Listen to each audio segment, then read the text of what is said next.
Rukun solat yang pertama adalah an-niyyah. Ya, itu menurut madhab Maliki dan madhab Syafi'i.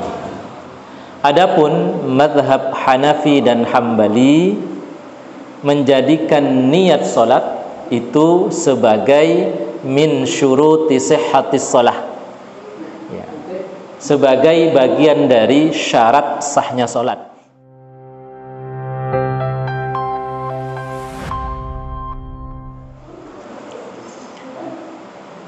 Bismillahirrahmanirrahim. Assalamualaikum warahmatullahi wabarakatuh.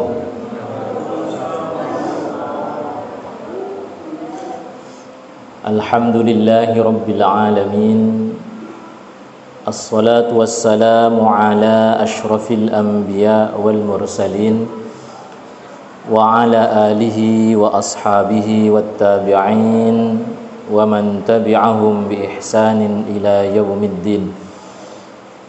Amma ba'd, fa ya ibadallah, usikum wa iyaya nafsi bi taqwallah, faqad fazal muttaqun. Qala Allah ta'ala fil Qur'anil Karim, ya ayyuhalladzina amanu taqullaha haqqa tuqatih wa la tamutunna illa wa antum muslimun. Yang sama-sama kita muliakan segenap pengurus ta'mir Masjid Abu Bakar As-Siddiq beserta para imam, Bapak Ibu hadirin jamaah sekalian yang dimuliakan dan dirahmati Allah Subhanahu wa taala. Bersyukur kita pada sore atau malam hari ini yang kembali diringankan langkah kaki kita menghadiri panggilan Allah menunaikan salat maghrib secara berjamaah. Kemudian kita lanjutkan dengan ta'lim rutin pekanan atau 2 pekanan kita. Mudah-mudahan setiap ayunan langkah kita, setiap niat baik kita, setiap amal ibadah dan amal soleh kita menjadi wasilah Allah memberikan kepada kita husnul khatimah, wala tamutunna illa wa antum muslimun. Salawat dan salam marilah kita sanjungkan kepada teladan kita, panutan kita, Nabi Agung Muhammad sallallahu alaihi wasallam, keluarga, para sahabat dan segenap umat beliau. Hadirin yang dimuliakan Allah, pertemuan ini kita akan melanjutkan kajian fiqhus shalah, bahasan tentang faraidus shalah atau arkanus shalah, rukun salat. Rukun salat yang pertama adalah an-niyyah. Ya, itu menurut madhab Maliki dan madhab Syafi'i. Adapun madhab Hanafi dan Hambali menjadikan niat salat itu sebagai min syuruti sihhatis shalah, ya, sebagai bagian dari syarat sahnya salat. Seperti halnya menutup aurat, menghadap kiblat, mengetahui masuknya waktu salat, kemudian apa lagi? Suci dari hadas besar maupun hadas kecil. Jadi madhab Hanafi dan madhab Hambali menjadikan niat sebagai salah satu dari syarat sahnya salat. Adapun madhab Maliki dan madhab Syafi'i, ya, berpendapat bahwa niat merupakan rukun salat. Apa itu niat? Di dalam kitab Al-Fiqh 'alal Madzahib Al-Arba'ah, ya, Syekh Abdurrahman Al-Jaziri menjelaskan bahwa niat itu poinnya ada 2. Poin pertama adalah iradatus shalah wal azmu ala fi'liha lillahi wahdah. Keinginan, ya, untuk, ya, keinginan yang kuat, al azmu untuk melaksanakan solat karena Allah semata. Dalam Sahih Fiqh Sunnah, taqarruban ilallah, dengan maksud dan tujuan untuk mendekatkan diri kepada Allah Subhanahu wa ta'ala. Ini poin yang pertama jamaah sekalian.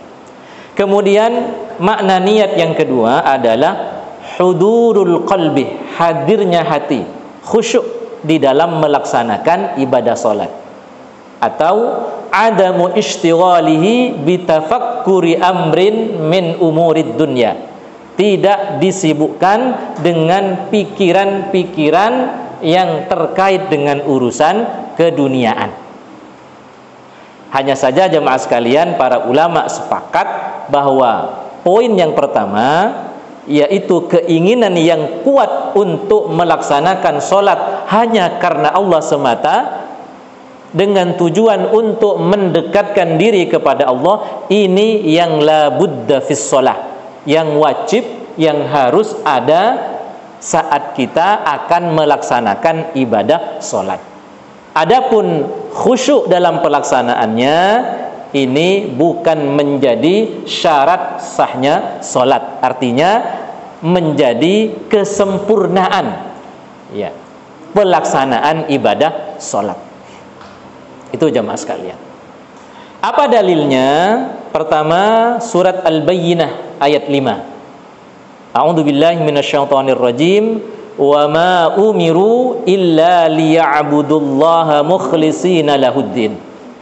Tidaklah mereka, tidaklah manusia, tidaklah kita semua itu diperintah kecuali untuk menyembah Allah dengan ikhlas.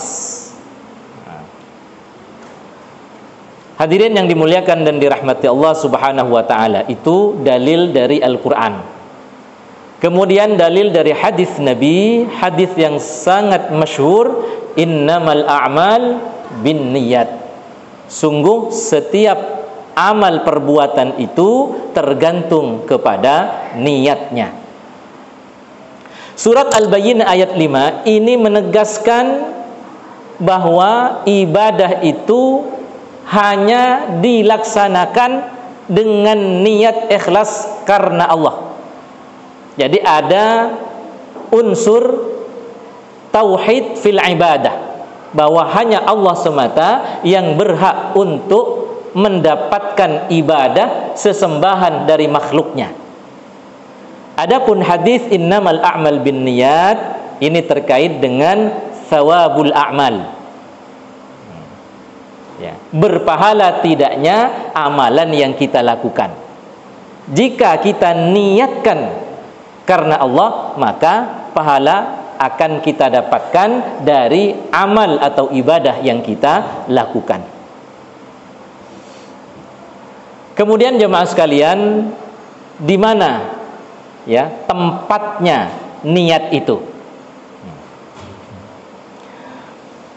Mahallun niyah al-qalbu, tempatnya niat itu adalah di dalam hati.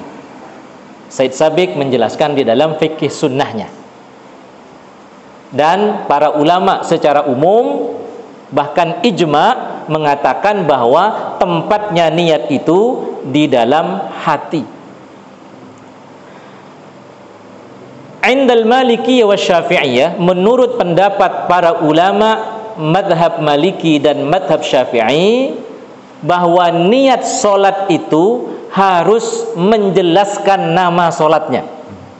La budda min ta'yinil fardi bi ayyaqsida salatal dhuhri awil asr. Jadi harus jelas niatnya. Seperti kita tadi melaksanakan solat maghrib, kita katakan dalam hati kita, saya akan melaksanakan solat fardu maghrib karena Allah. Itu minimal menurut madhab siapa tadi? Maliki dan Syafi'i. Bahkan di dalam madhab Syafi'i, ulama-ulama Syafi'i yang dikenal dengan Syafi'iyah itu lebih detail lagi niatnya jemaah sekalian. Saya berniat solat maghrib berapa? 3 rakaat menghadap kiblat menjadi makmum karena Allah Subhanahu wa taala. Yang dalam bahasa Arab gimana? Nawaitu atau usalli fardhal maghribi thalatha raka'atin mustaqbilal qiblati ma'muman adaan lillahi ta'ala. Itu dalam buku-buku fikih mazhab Syafi'i.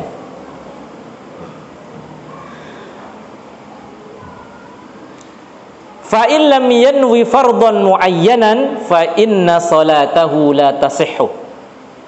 Nah, apabila saat akan melaksanakan salat tidak kita jelaskan nama salatnya, maka kata ulama-ulama Maliki dan ulama-ulama Syafi'i, la tasihhu salatuhu, tidak sah salatnya. Asal takbir Allahu Akbar, saya niat salat Allahu Akbar, kan nggak dijelaskan salat apa. Maka kata madhab Syafi'i dan Maliki, itu tidak sah salatnya. Hadirin yang dimuliakan dan dirahmati Allah Subhanahu wa taala. Bagaimana kalau kemudian untuk menguatkan niat dalam hati kita lafadzkan itu niat? Boleh tidak? Ya, sebagian ulama tidak memperbolehkan. Bahasa lainnya membid'ahkan. Seperti Syekhul Islam Ibnu Taimiyah, ulama-ulama Saudi itu banyak yang menegaskan bahwa melafadzkan niat itu adalah bid'ah, sesuatu yang tidak ada contohnya dari Nabi Sallallahu Alaihi Wasallam dan juga tidak dilakukan oleh para sahabat. Namun demikian jemaah sekalian, di dalam buku-buku fikih 4 madhab, ya, itu ternyata hampir semua ulama, ya, atau ada pada setiap madhab, baik madhab Hanafi, Maliki, Hambali, ataupun lebih-lebih madhab Syafi'i, itu ada ulama dari madhab-madhab itu yang memperbolehkan talaffuz bin niyah.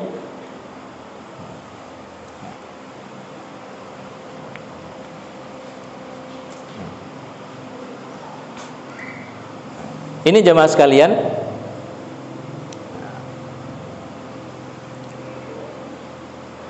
fa khata'ul lisan la yadurru ma damat niyyatul qalbi sahihah, wa hadzal hukmu muttafaqun alaihi 'inda Syafi'iyyah wal Hanabilah, ya.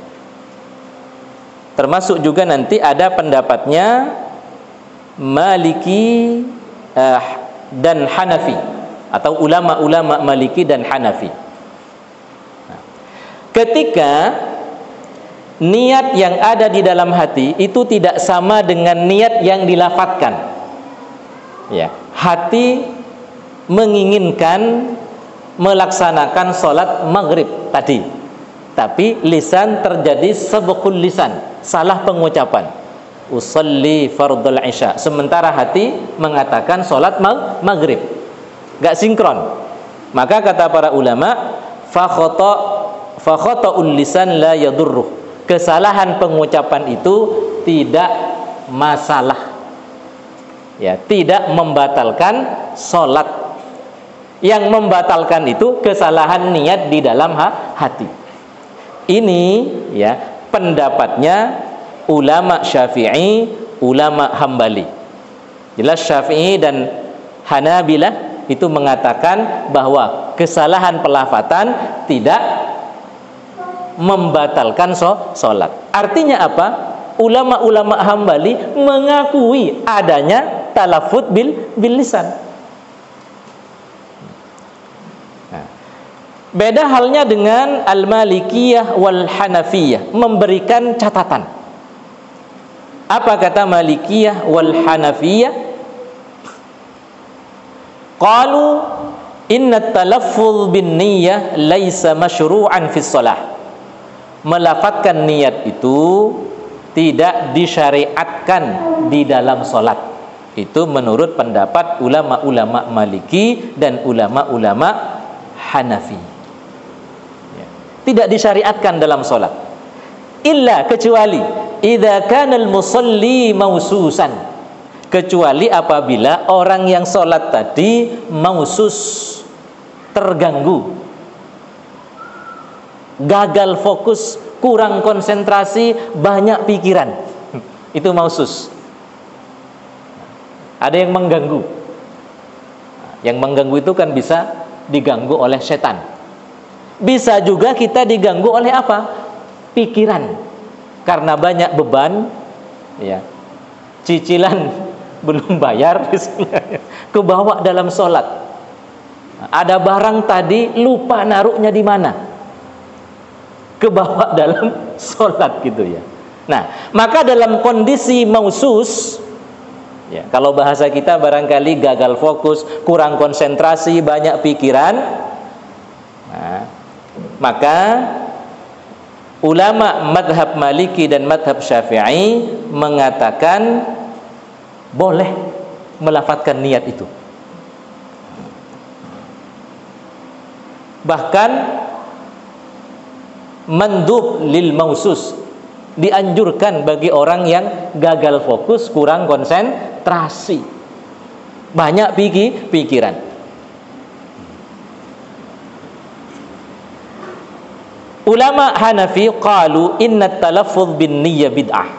Melafadzkan niat itu sesungguhnya adalah bid'ah. Tidak ada contohnya dari Nabi, sahabat tidak ada yang melakukan. Tetapi memberikan catatan, wa yustahsan lidaf'il waswasah. Tapi untuk menghilangkan keraguan, ya, karena terganggu oleh setan, pikiran dan seterusnya, maka sebaiknya niat itu dilafadzkan jika dalam kondisi seperti itu tadi. Bisa dipahami jemaah sekalian? Nah, karena dalam madhab Syafi'i atau pendapat ulama-ulama Syafi'iyah, li'anna fi dzalika tambihan lil qalbi, untuk menguatkan niat yang ada di dalam hati.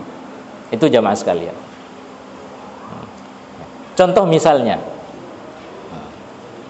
kita banyak pekerjaan, ya, pekerjaan yang under pressure. Atasan kita nuntut segera tuntas laporan pekerjaan dan seterusnya. Belum lagi masalah di rumah, ya, dan masalah-masalah lainnya. Itu bisa jadi ketika datang ke masjid melaksanakan sholat, tiba-tiba takbir. Iya nggak kira-kira? Bisa terjadi itu. Tiba-tiba takbir, Allahu Akbar, pikirannya melayang kemana-mana. Nah, ketika seperti itu, nggak ada niat, kira-kira sah nggak sholatnya? Sah nggak kira-kira? Nggak ada niat, ya nggak sah. Rukun kok niat itu. Maka dengan melafadzkan niat itu membantu, ya, kita, mengingatkan kita, memberikan tambih, ya, alarm kepada kita bahwa kita akan melaksanakan ibadah sholat. Itu jamaah sekalian. Jadi monggo yang mau melafadzkan niat silahkan, banyak dasarnya dari para ulama imam madhab. Yang tidak pun, karena belum ditemukan hadis, ya, belum ditemukan asar dari para sahabat, yang melakukan talaffuz bin niyyah. Kenapa ya Pak Ustadz? Kok Nabi, para sahabat tidak talaffuz bin niyyah? Ya kalau dicari-cari alasannya, barangkali Nabi, para sahabat itu ya mengutamakan sholat dari kegiatan yang lain, sehingga dari rumah itu sudah niat sholat. Lebih-lebih ketika mau takbir. Beda dengan kita di zaman sekarang kan.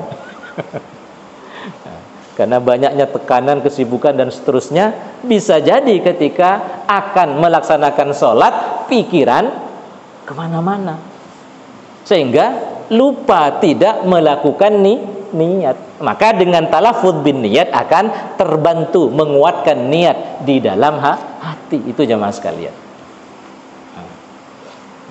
Jadi yang tidak melafadzkan niat karena tidak ditemukan hadisnya, tidak perlu menyalahkan yang melafadzkan niat, karena ternyata banyak ulama yang memperbolehkan gitu, untuk menguatkan niat di dalam hati. Nah, sebaliknya yang talaffuz bin niat gak usah nuduh yang bukan-bukan, yang tidak melafadzkan niat. Nah, sekarang kan musimnya atau zamannya tuduh menuduh begitu. Nah, kita tidak perlu ikut-ikutan. Nah, yang wajib kita pelajari adalah apa alasan mereka tidak melafadzkan niat, apa alasan mereka yang melafadzkan niat. Jelaskan dari buku ini. Nah.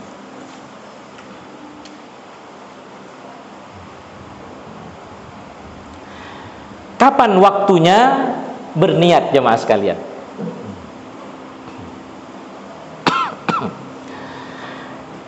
Pendapat ulama-ulama Maliki, madhab Maliki, dan madhab Hanafi serta madhab Hambali, selain madhab Syafi'i.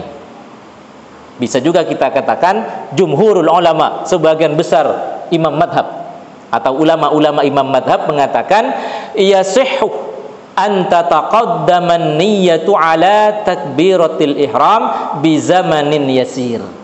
Niat itu boleh dilakukan sebelum takbiratul ihram, tapi jedanya atau jaraknya tidak terlalu jauh, jaraknya pendek. Misal kita berangkat dari rumah, nyampe masjid kita niat, saya niat sholat isya karena Allah. Lengkapnya dalam madhab atau pendapat ulama-ulama Syafi'i, saya niat sholat isya 4 rakaat menghadap kiblat menjadi makmum karena Allah. Niat di pintu. Nah, karena sudah qomah misalnya, langsung aja ikut shaf, barisan shaf, kemudian takbir Allahu Akbar. Itu sah. Jadi tidak harus ketika takbir. Ini menurut banyak ulama imam madhab Maliki, Hambali, dan Hanafi. Bizamanin yasir. Atau barangkali di jalan atau di rumah niat. Dari rumah ke masjid kira-kira berapa lama?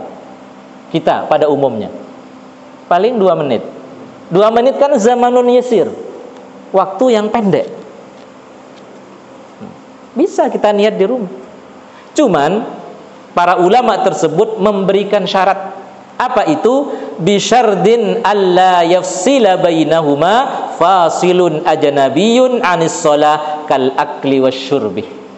Dengan syarat tidak dijeda dengan kegiatan lain yang tidak ada kaitannya dengan sholat, dengan ibadah.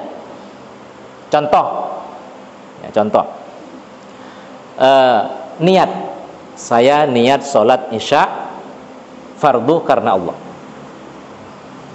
Kemudian ngopi-ngopi dulu, minum dulu, ngobrol dulu. Ini kan kegiatan yang tidak ada kaitannya dengan sholat, dengan ibadah. Nah, maka hal yang seperti ini membatalkan niat. Nah, itu jamaah sekalian. Jadi sekali lagi, pendapat yang pertama, niat itu boleh dilakukan sebelum takbir. Ya, bizamanin yasir, yang waktunya tidak terlalu lama, waktunya dekat. Dan tidak dijeda dengan kegiatan yang tidak ada kaitannya dengan sholat atau dengan ibadah. Itu pendapat pertama. Pendapat yang kedua, yaitu pendapat ulama madhab Syafi'i, la buddah min an takuna niyatu muqarinatan li takbiratil ihram. Kalau pendapat madhab Syafi'i, ulama-ulama Syafi'i, niat itu dilakukan pada saat takbir. Niat dalam hati maksudnya. Allahu Akbar. Ketika Allahu Akbar, ya, hati berniat. Nah, itu menurut pendapat siapa? Imam Asy-Syafi'i. dan madhab ataupun ulama-ulama madhab Syafi'i. Kembali kepada talaffuz bin niyah. Jadi talaffuz bin niyat itu boleh ya, asal zamanun yasir. Jaraknya dekat dengan pelaksanaan sholat dengan takbiratul ihram. Itu pertama. Yang kedua, tidak dilakukan pada saat sholat telah dilaksanakan. Contoh misalnya ya, Allahu Akbar usolli fardul maghrib. Nah, ini akan membatalkan sholat karena itu bukan bagian dari bacaan sholat. Tapi niat kalau mau melafadzkan itu sebelum takbir.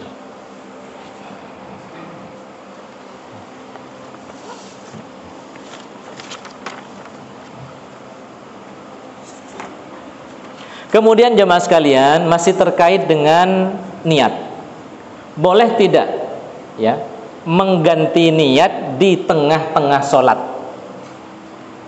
Nah, misalnya mengganti niat sholat fardu ke sholat sunnah, mengganti niat sholat fardu ke sholat fardu yang lain, atau mengganti niat dari makmum menjadi imam atau dari imam menjadi makmum. Ya, mari kita bahas. Pertama, mengganti niat dari sholat fardu ke sholat sunnah. La yajuz. Ini dalam sahih fikih sunnah dikatakan tidak boleh ketika kita sudah niat sholat fardu, tidak boleh diganti ke niat sholat sunnah di tengah-tengah sholat. Saya kira ini mafhum ya. Kemudian yang kedua, min fardin ila fardin akhar, dari satu fardu ke fardu yang lain, itu juga tidak boleh.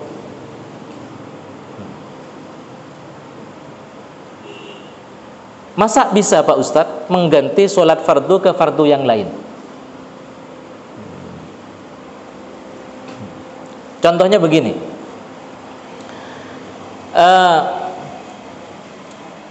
ada seorang makmum berniat sholat fardu isya mengikuti imam ya.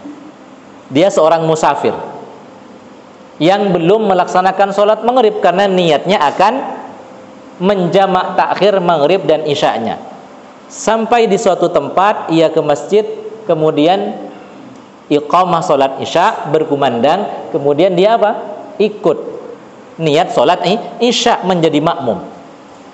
Di tengah-tengah sholat, oh iya ya, saya belum sholat maghrib.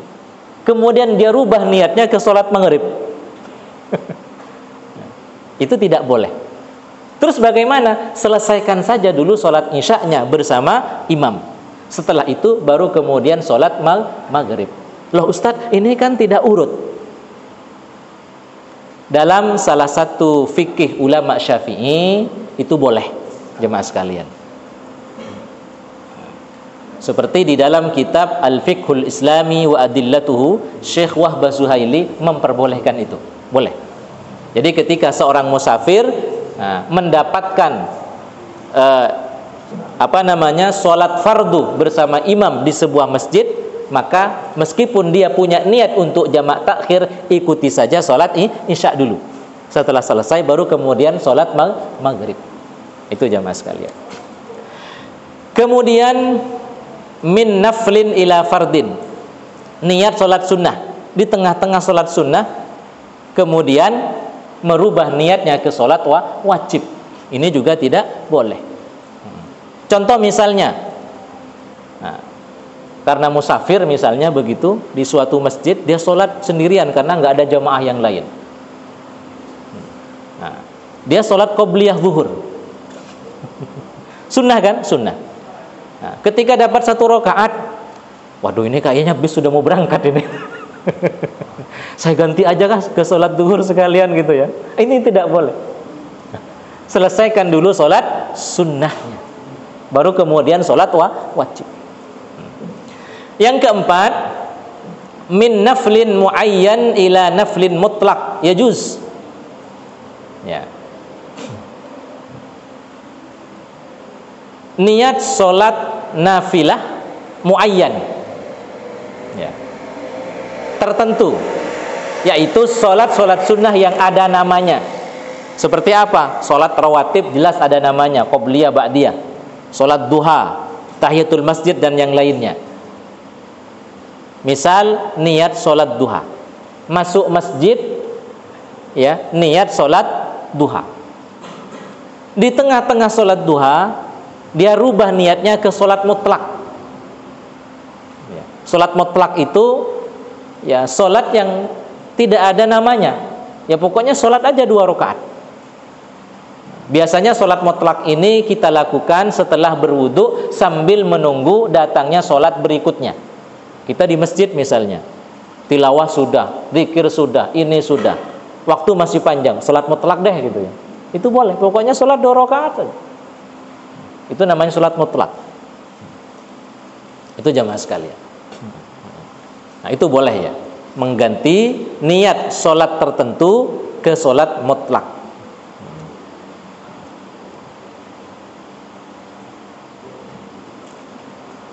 Atau contoh yang lain jamaah sekalian, setelah sholat zuhur kita sholat sunnah ba'diyah. Di tengah-tengah sholat sunnah ba'diyah kemudian mendapatkan ada jamaah baru datang melaksanakan sholat, ya.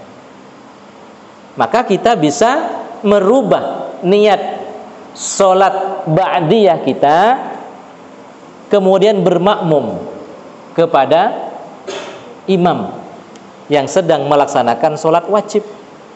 Karena kita yang sudah selesai melaksanakan sholat wajib itu boleh sholat lagi, sholat wajib lagi, cuman terhitung sholat mutlak.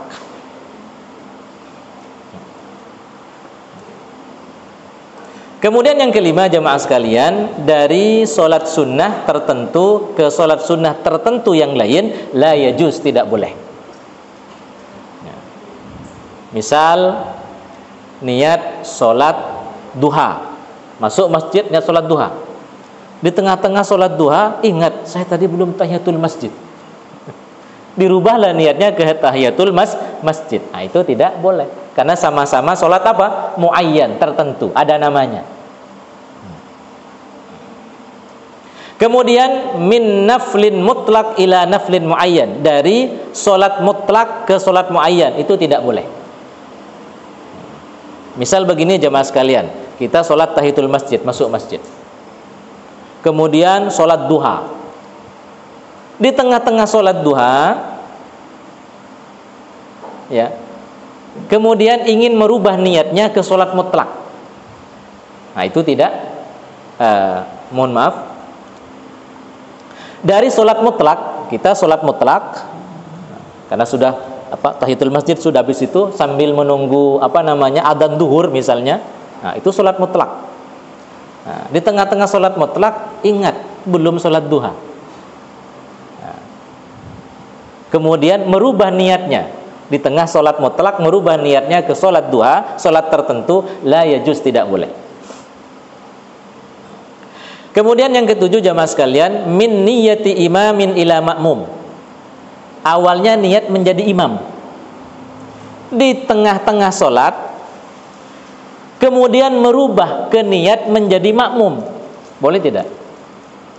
Boleh, pernah terjadi di zaman Nabi. Jadi suatu ketika Nabi sedang sakit di akhir-akhir kehidupan beliau, ya, karena Nabi belum datang, majulah Abu Bakar menjadi imam. Ketika Abu Bakar sudah niat sholat, ya, tiba-tiba apa? Nabi masuk.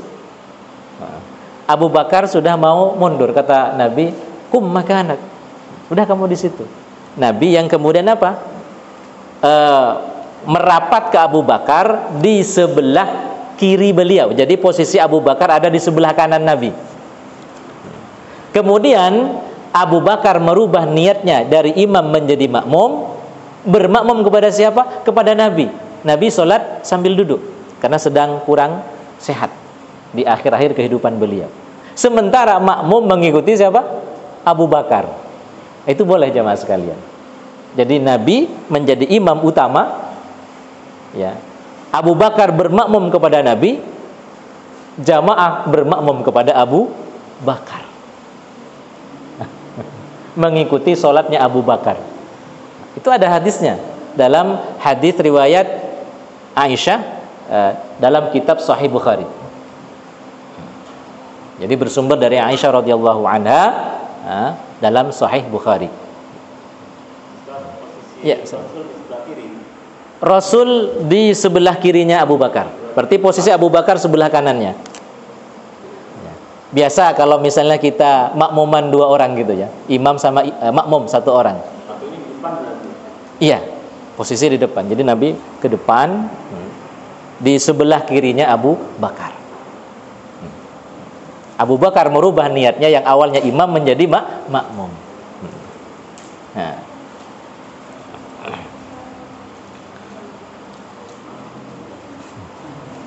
Kemudian min makmum ila imam, merubah niat yang awalnya makmum menjadi imam. Ini juga boleh. Dalam hadis Umar itu pernah terjadi.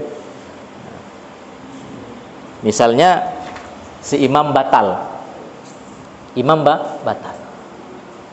Otomatis imam badal atau makmum yang ada di belakangnya imam maju menggantikan posisi imam. Yang mana si makmum tadi itu kan niatnya apa? Makmum. Karena imamnya batal, dia maju dan merubah niatnya dari makmum menjadi imam. Itu boleh. Kemudian jemaah sekalian, min munfarid ila imam. Niat sholat sendirian. Kemudian merubah niatnya menjadi imam. Itu boleh. Nah, seperti pelaksanaan sholat tarawih di zaman Nabi. Nabi kan awalnya sholat sendirian. Para sahabat melihat, loh Nabi sholat ini, Nabi kita ikuti di belakangnya kan. Maka Nabi kemudian merubah niatnya menjadi imam.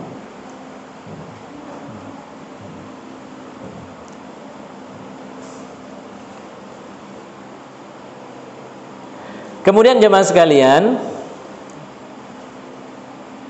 yang ke-10, min imamin ila munfarid la yajuz illa li'udrin. Dari niat menjadi imam, kemudian di tengah-tengah ngimami, dirubah niatnya untuk sholat sendirian. Min imamin ila munfarid la yajuz illa li'udrin, tidak boleh kecuali ada uzur. Apa contohnya jemaah sekalian? Seorang imam ngimami, ketika sujud dia menghilang. Sehingga makmum ini kok imam sujudnya nggak selesai gitu ya. Itu dampaknya kalau imam membatalkan niatnya sebagai imam. Kemudian dia memilih sholat sendiri misalnya seperti itu. Nah, itu tidak boleh illa li'udrin, kecuali ada uzur.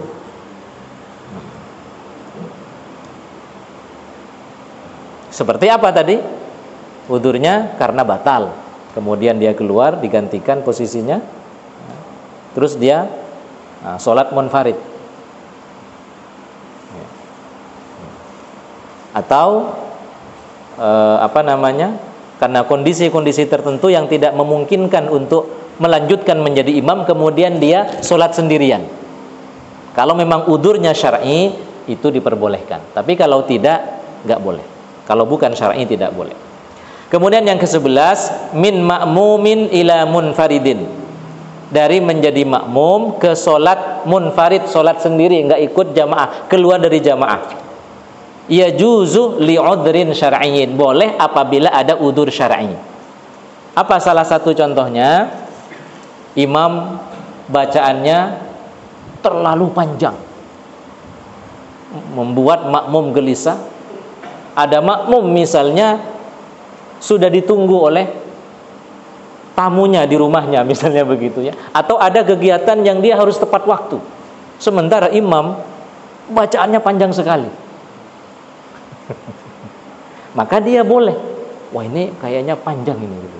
Dia kemudian memisahkan diri dari jamaah, niat sholat sendirian, sehingga kemudian cepat selesai dan segera ya memenuhi kewajibannya. Itu boleh jamaah sekalian. Ya. Boleh nggak, Ustaz? Gimana? Kalau tadi kelamaan, pengen cepat, kalau kecepatan pengen agak lama dikit. Oh, tidak boleh. Tidak boleh. Karena sholat fardu wajib 5 waktu. Faqra'u ma tayassara minal Qur'an. Baca yang ringan-ringan saja. Kecuali yang sangat disunnahkan itu untuk sholat subuh. Maksudnya ini Ustaz, bukan bacaannya yang pendekan, tapi sholatnya kecepatan. Oh, tidak tumak nina. Nah, kalau kita menilai ini rukunnya tidak terpenuhi, yaitu kan syar'i alasannya. Jadi ada rukun yang kurang terpenuhi, kemudian dia memisahkan diri, daripada kemudian mengikuti tapi sholat kita tidak sah karena rukunnya tidak terpenuhi. Nah, artinya apa? Udurnya syar'i. Itu jamaah sekalian. Sedikit lagi nanggung ini ya. Bagaimana kalau terjadi perbedaan niat antara imam dan makmum? Boleh tidak? Contoh pertama, sholatul muntafil khalfal muftarid. Boleh tidak orang yang mau sholat wajib bermakmum kepada orang yang lagi sholat sunnah? Boleh jemaah sekalian, boleh. Maka ketika kita masbuk misalnya, nah, imam bersama makmum sudah selesai. Nah, kita mendapatkan kemudian makmum yang sholat ba'diyah, maka kita boleh bermakmum kepada yang sholat ba'diyah itu, meskipun status sholat kita adalah sholat fardu atau sholat wajib. Itu boleh jemaah sekalian. Yang kedua, sholatul muftarid khalfal muntafil.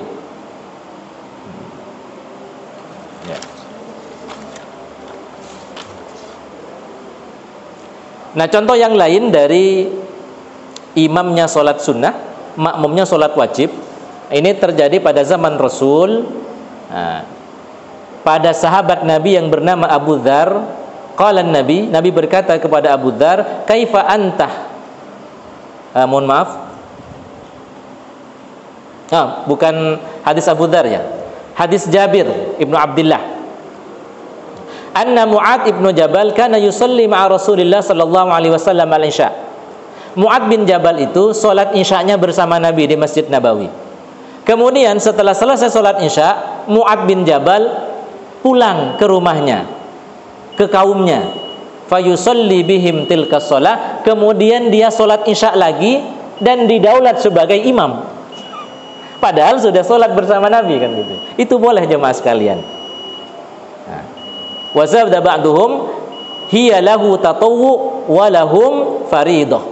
Ya, Mu'ad bin Jabal mendapatkan pahala salat sunnah, sementara kaumnya yang belum salat isya ya mendapatkan pahala salat wajib salat isya. Nah, ini yang dimaksud imamnya salat sunnah, makmumnya salat wajib. Itu boleh. Dan pernah terjadi pada zaman Nabi, yaitu pada sahabat Mu'ad bin Jabal. Kemudian yang kedua, sholatul muftarid khalfal muntafil.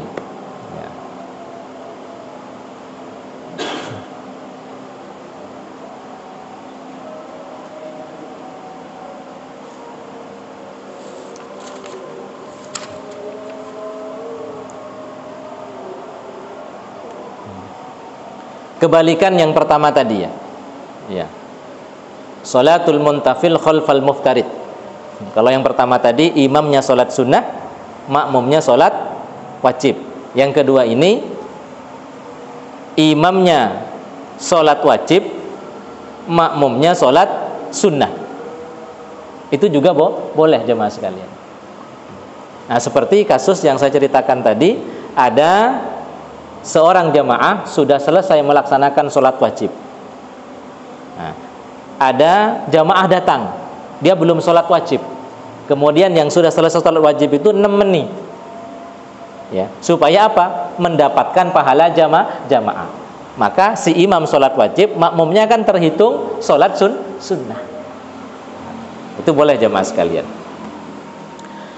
Kemudian yang ketiga, sholatul muftarid khalfa man shalla fardhon akhar, atau man yusalli fardhon akhar. Boleh tidak kita bermakmum kepada imam yang beda sholatnya dengan kita? Maka di dalam Sahih Fikih Sunnah tergantung jumlah rokaat kita. Kalau jumlah rokaat makmumnya itu lebih banyak dari rokaat imamnya, itu boleh. Atau sama dengan rokaat imamnya, itu boleh. Jadi selesainya sama. Atau makmum selesai setelah imam, itu boleh. Yang tidak boleh itu dalam Sahih Fikih Sunnah dijelaskan apabila jumlah rokaat makmum lebih sedikit dari jumlah rokaat imam. Contohnya bagaimana? Contohnya adalah ada seorang musafir, ya. Ada seorang musafir, ya, melaksanakan sholat di masjid, ikut sholatnya imam, ya. Imam sholat isya, makmumnya niat sholat maghrib, jamak takhir dengan isya. Kan maghrib dulu dilakukan dia. Kemudian apa yang terjadi? Di rakaat ketiga makmumnya salam. Nah, ini nggak boleh. Kenapa? Karena perintahnya adalah makmum harus mengikuti imam. Nah, itu yang tidak boleh. Tapi kalau rokaatnya makmum sama dengan rokaat imam, atau rokaat makmum lebih banyak dari rokaatnya imam, sehingga tidak mendahului imam selesainya, maka itu boleh jemaah sekalian. Jadi yang tidak boleh itu apabila makmum selesai duluan. Itu saya kira bahasan tentang niat, ya. Satu rukun menghabiskan satu sesi. Ada pertanyaan sebelum kita akhiri? Atau cukup? Oh ya, silakan. Waalaikumsalam warahmatullahi wabarakatuh. Satu pertanyaan dari saya, Pak. Kalau ini ada kejadian misalkan imamnya itu pada rakaat, katakanlah maghrib, pada rakaat pertama pas subuh, ternyata sakit, pingsan dan tidak balik lagi. Kemudian samanya kan dua lagi. Terus sambil menunggu ada seorang jamaah yang bangun. Apa yang harus dilakukan oleh jamaah satu yang tahu bahwa si imam itu sakit dan tidak bangun lagi?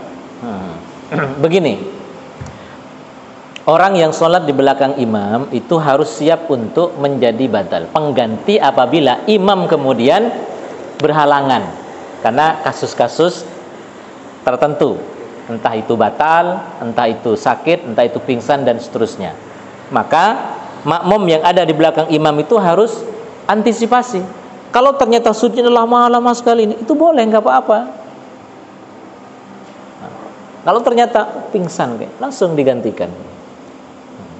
Jangan kemudian digotong, selesaikan dulu sholatnya baru digotong gitu. Seperti itu ya. Ada lagi? Oh ya, silakan. Salat duhur qobliyah 4 rakaat ya. 2-2.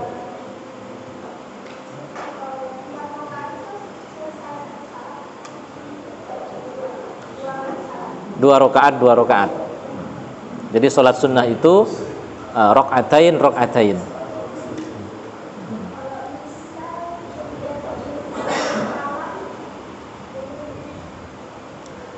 Anjurannya sholat sunnah itu adalah 2 rakaat.